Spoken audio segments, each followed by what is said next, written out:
என் தங்கச்சி குடும்பத்தினே police station நிறுத்துற அளவுக்கு அவ்வளோ இப்போ இதாக போயிடுச்சு அவனுக்கு. ராஜியை வந்துட்டு உள்ளார விட்டு வச்சுட்டு நான் பார்த்துக்கிட்டு இருப்பேன் நினச்சியா பிச்சு பெணாத்தி இப்படி ஆமாம் ஞாபகம் வச்சுக்க. மரியாதையை ஓடுற கேஸை வாபஸ் வாங்குற, வீட்டுக்கு வந்து சேர்ற, அப்புறம் எல்லாத்தையும் பார்த்துக்கலாம் அப்படின்னு போயிட்டு மிரட்டுனாக்கா நடுநடுங்கி போயிருந்து மயில் குடும்பமோ அப்படிங்கிறதான் கதை. ஸோ இன்றைக்கி என்ன பண்ணுறாங்க அப்படின்னாக்க, போலீஸ் ஸ்டேஷனில் இருக்காங்க. போலீஸ் ஸ்டேஷன் இருக்கும்போது இந்த அம்மா ஒரு நல்ல மாதிரியாக அப்போ இன்ஸ்பெக்டர் ஆஃப் போலீஸ் இருக்காங்களே, அவங்க வந்துட்டு நம்ம பாக்கியத்தில் இருக்கிறாங்க. ஏம்மா சரி, மகங்கிற இவ்வளவு பிரச்சனையும் சொல்கிற, மக தான் எல்லாம் அனுபவிச்சுங்கிற, அந்த மகளை காணாமே அப்படின்னாக்கா, இல்லைங்க அதை கூப்பிட்டு வரலைங்க அப்படின்னு. ஏன் கூப்பிட்டு வரல? இந்த மாதிரி இடத்துக்கெல்லாம் எப்படிங்க கூட்டுறது? என்னது இந்த மாதிரி இடமா? இந்த மாதிரினா எந்த மாதிரி இடம்? போலீஸ் ஸ்டேஷனில் என்ன நாங்களாம் எனக்கு மனுஷர் இல்லையா? நாங்களாம் கடிச்சு குதறி விட்டுருவோமா? இல்லை நாங்களாம் மோசமான ஆளுங்களா? நீங்களாம் ரொம்ப நல்லவங்களா அப்படின்னா, இல்லைங்க வந்துட்டு நல்ல குடும்பத்து பொண்ணுங்க. நல்ல குடும்பத்து பொண்ணுங்கன்னா இப்போ இந்த நண்டுலேருந்து நசுக்கு வரைக்கும் எல்லாத்தையும் கூட்டு வந்து உட்கார வச்சுருக்கேன், குடும்பத்தையே உட்கார வச்சுருக்கிறேன் நான். அந்த குடும்பம் நல்ல குடும்பம் இல்லையா? அவங்கெல்லாம் வரமாட்டாங்களா? இப்போ நீ மட்டும் வருவ, இப்போ நீ மட்டும் எப்படிம்மா வந்த? நீ நல்ல இந்த இடத்துக்கு உன் மகன் மட்டும் வரமாட்டா அப்படின்னாக்கா, இல்லைங்க அப்படிங்கிறாங்க.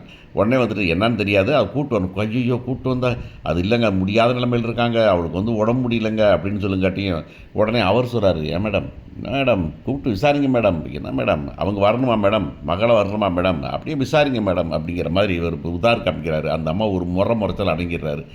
வெட்டி வேசு கேஸு. ஆக்சுவலாக அந்த கேஸ் எல்லாம் ரொம்ப கொடுமையான ஆட்கள். அங்கே பார்த்தீங்கன்னா அங்கே பாட்டி அழுதுகிட்டு இருக்காங்க, இங்கே அத்தையெல்லாம் அழுதுகிட்டு இருக்காங்க. அழுதுகிட்டு இருந்தோன்னே வந்துக்கிட்டு உடனே இங்கேருந்து எப்படியாவது மாமா வர சொல்லணும், என்னான்னு பார்க்கணும். ஐயோ இப்படி போயிட்டு குடும்பத்தோடு கூட்டி போயிட்டாங்களே, என் அரசியெல்லாம் கூட்டி போயிட்டாங்க, அந்த ராஜிப்பிலே கூட்டி போயிட்டாங்க, ஐயோ கொடுமையாக இருக்கே அப்படின்னு சொல்லிக்கிட்டு இருக்கும்போது முத்துவேலு, சக்திவேலு, குமாரவேலுலாம் வராங்க. வந்த உடனே என்னம்மா அழுதுகிட்டு இருக்கேன்? என்னம்மா அதுனா, எப்பா முன்னாடி வீட்டில் எல்லாத்தையும் கூட்டி போயிட்டேன்னா, அது என்னது நம்ம ராஜியிலேருந்து அரசி வரைக்கும் எல்லாத்தையும் ஜெயிலுக்கு கூட்டி போயிட்டாங்கப்பா அப்படின்னு ஒன்று கதிகலங்கி போயிடுறாங்க. இந்த பிளட் இஸ் திக்கர் தேன் வாட்டர் இல்லை நம்ம ஊரில் சொல்லுவாங்க, என்னது தான் ஆடாட்டியும் சதை ஆடுங்கிற மாதிரி அவங்க சதை ஆடும் போல இருக்குது. ஆடிட்டு ஐயோ என்னது அப்படின்னு ஒன்று, எப்பா எப்படியாவது காப்பாற்றுங்கப்பா அப்படின்னாக்க நமக்கு ஞாபகம் வருது. நமக்கே ஞாபகம் வருது, சக்தி வேலுந்தானே போலீஸ் ஸ்டேஷன் போலீஸ் சொன்னார் அப்படின்னு. உடனே வந்துட்டு அவர் சொல்கிறார், இங்கே வேணுமா என் தங்கச்சி பிள்ளை என் மகள்லாம் உங்களுடைய போலீஸ் ஸ்டேஷனை பார்த்துக்கிட்டு இருக்கிறது கருந்ததில்லை, நான் பார்த்துட்டு வந்துடுறேம்மா, நான் கூட்டு வந்தேன், நீ கவலைப்படாதம்மா அப்படின்னு இவங்களே பெருமையாயிடுறாங்க. ஆனால் இடையில வேறு குமரவேல் அம்மா சொன்னாங்க, சக்திவேல் கொண்டாட்டி எல்லாம் எங்கள் வீட்டுக்காரர் தான் காரணம், உங்கள் மகன் தான் அது வாட்டில் சும்மா அழுதுகிட்டு இருந்தவங்களே போலீஸ் ஸ்டேஷன் நான் பார்த்துக்கின்னு சொன்னது அவர் தானே அப்படின்னு நம்ம சொன்னது அவங்களே சொல்கிறாங்க அப்படிங்கிறத பார்க்குறோம். உடனே கிளம்பி இவங்க போகிறாங்க. அங்கே பார்த்தீங்கன்னாக்கா வந்துட்டு ஒவ்வொருத்தராக கேட்குறாங்க, மேடம் அப்படின்னு கேட்குறாங்க. இல்லைலாம் முடியாது, உட்காருங்க ஓரமாக உட்காருங்க அப்படிங்கிறாங்க. தண்ணி வேணும் எங்கள் அம்மாவுக்கு, நாங்கள் தண்ணி கொடு கலைச்செல்வி அப்படின்னு கேட்குறாங்க.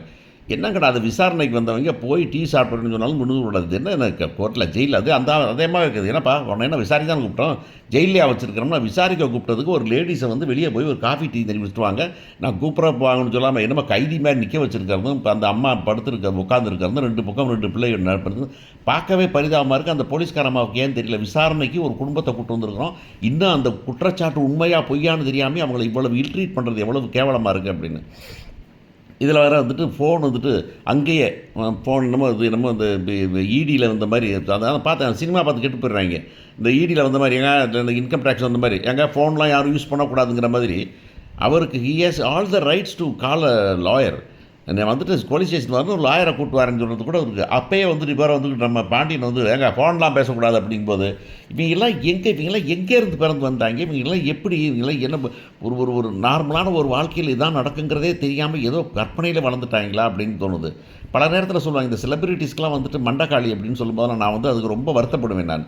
ஆனால் இங்கே பார்த்தீங்கன்னா செலிப்ரிட்டிஸாக நடிக்கிறவங்க மட்டும் இல்லை, நடிக்கிறதுக்காக சொல்லித்தரவங்களேருந்து எல்லாருமே வந்துக்கிட்டு தமிழில் கலட்டி மூளையை வச்சுட்டாங்கன்னா என்ன தான் பண்ணுறது அப்படிங்கிற மாதிரி தான். அப்போ இப்போ வந்துட்டு போலீஸ் ஸ்டேஷன்லேயே ஃபோன் பண்ணிட்டு இருக்கான் நம்பால் ஃபோன் பண்ணி மீனாவிட்ட சொன்னால், மீனா அப்படி ஆகி போயிடுச்சு அப்படின்னு. என்னது என்ன ஆகிப்போச்சுன்னா, குடும்பத்தையே கொண்டாந்து வச்சுட்டாங்க, நீ வரலையா, உடனே கூப்பிட்டு வந்துட்டாங்களோன்னு பயந்துகிட்டு இருந்தேன், போலீஸ் வரலேன்னு. இல்லை இப்போ நான் கிளம்பி வரேன், நீங்கள் இருங்க அப்படின்னு சொல்கிறாங்க. ஏப்பா போலீஸ் ஃபோன் பண்ணக்கூடாது தெரியாதா, ஃபோனை வச்சுட்டு ஓரமாக உட்காருப்பா அப்படிங்கும்போது ரொம்ப நம்ம சாராயங்காய்ச்சினவங்களை பேசின மாதிரியே பேசிக்கிட்டு இருக்கேம்மா அப்படிங்கிற போது அவங்கெல்லாம் உட்கார வச்சு பேசுவீங்க அப்படின்னு மாதிரி இருக்குது. இந்த போலீஸ் ஸ்டேஷனை இவங்க இன்றைக்கி பண்ணியிருந்த விதம் வந்துக்கிட்டு ரொம்ப மோசமானதாக இருக்குது. இது வந்துட்டு ட்ராமாவுக்காக பண்ணிக்கலாமா இல்லை இவங்களுக்கு வர ட்ராமாவுக்காக பண்ணுறாங்கன்னு தெரியாது. ஆனால் பார்த்தீங்கன்னா இது ரொம்ப மோசம், இது ரொம்ப தப்பு, மக்களுக்கு தப்பான ஒரு ஒப்பீனியனை கொடுக்கக்கூடாது அப்படிங்கிறது ஏன் இவங்களுக்கெல்லாம் தெரியலை அப்படின்னே தெரியவே இல்லை நமக்கு. எவ்வளவு மாறி போச்சு. கோர்ட்னா அப்படியே வந்துட்டு ஒரு மாதிரி 5 ஸ்டார் ஹோட்டல் மாதிரி வச்சுருந்த காலம்லாம் போய் இப்போ நார்மலான கோர்ட் இப்போ இருக்குமோ அந்த மாதிரி.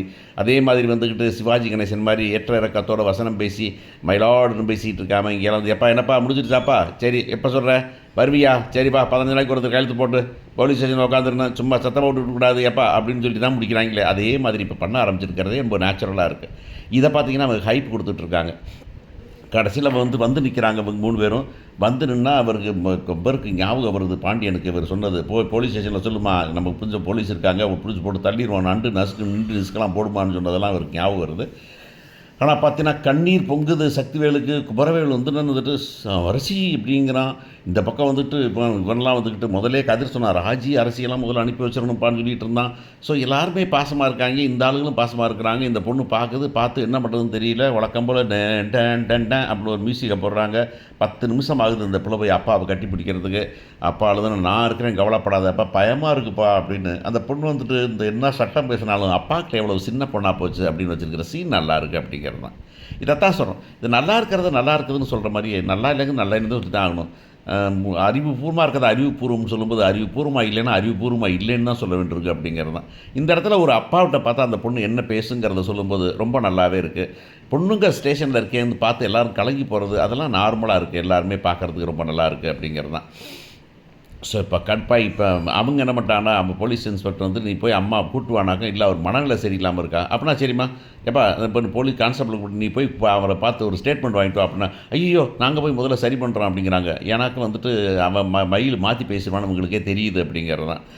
அப்போ உடனே சொல்கிறாங்க, சரி மேடம் நாங்கள் போய் முதல்ல அவங்கள்ட்ட பேசுகிறோம், அப்புறம் நீங்கள் அனுப்பி வைங்கன்ட்டு கிளம்புறாங்க. கிளம்புனோடனே வந்துட்டு இவங்க வந்துட்டு கேட்குறாங்க போலீஸ் இன்ஸ்பெக்டர், என்னம்மா அதுக்கு அவங்களாம் வச்சுருக்கிறீங்க அப்படின்னு முத்துவேலுக்கு கேட்குறாரு.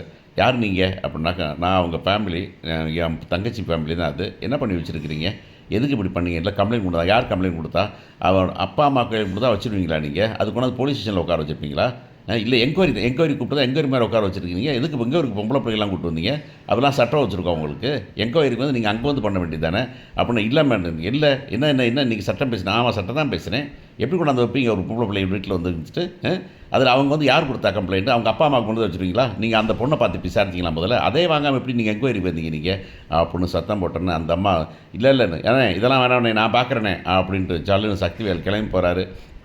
குமார் வாடா வண்டி ஏறா அப்படின்னு சொல்லி வண்டி எடுத்துகிட்டு போயிட்டு நேராக வீட்டுக்கு போகிற மயில் அங்கே தங்க மயில்கிட்ட போய் எப்படியாவது நீ வந்து சொல்லிடு, நீ இப்படின்னு சொல்லு, நீ அந்த வீட்டில் வாழணும்னாக்கும் நான் சொல்கிறதான் சரின்னு சொல்லணும் அப்படின்னு சொல்லிகிட்டு இருக்கும்போது கரெக்டாக யாரா வீட்டில் அப்படின்னு, யாருங்க நீங்கள் என்னது, வாங்க வாங்க நீங்கள் சொன்ன மாதிரியே பார்த்தீங்களா போலீஸ் ஸ்டேஷனில் கம்ப்ளைண்ட் பண்ணிட்டேன், அந்த போலீஸை பெறாமாட்ட சொல்லி 4 வெளுத்து விழுத சொல்லுங்கள், அது வேறு வந்து மகளை வர சொல்லுதுங்க, மயிலை வர சொல்லுதுங்கன்னு, அதனால் வந்து மயிலாம் வர முடியாது, நீங்கள் போய் கொஞ்சம் சொல்லி விடுங்களேன் ப்ளீஸுங்க அப்படின்னு சொல்லுது. உடனே என்ன நினச்சிருக்கம்மா அப்படின்னா, ஏங்க நீங்கள் தான் என்னது நான் சும்மா பேச சொன்னால் என் தங்கச்சி கோவத்தில் சொன்னேன் நான், அது தங்கச்சி கொண்டு வச்சுருவியா, என் மகளை கொண்டு ராஜியை கொண்டு உள்ளார வச்சுருவியா, நீ ரஞ்சனா பார்த்துருக்க, இன்னும் 10 நிமிஷம் டைம் தரேன் போய் கேஸை வாபஸ் வாங்கிட்டு வர அவ்வளோதான் வந்துருக்கு. இல்லைங்க கேஸ் வாங்கினா குடும்பத்தை கொளுத்தி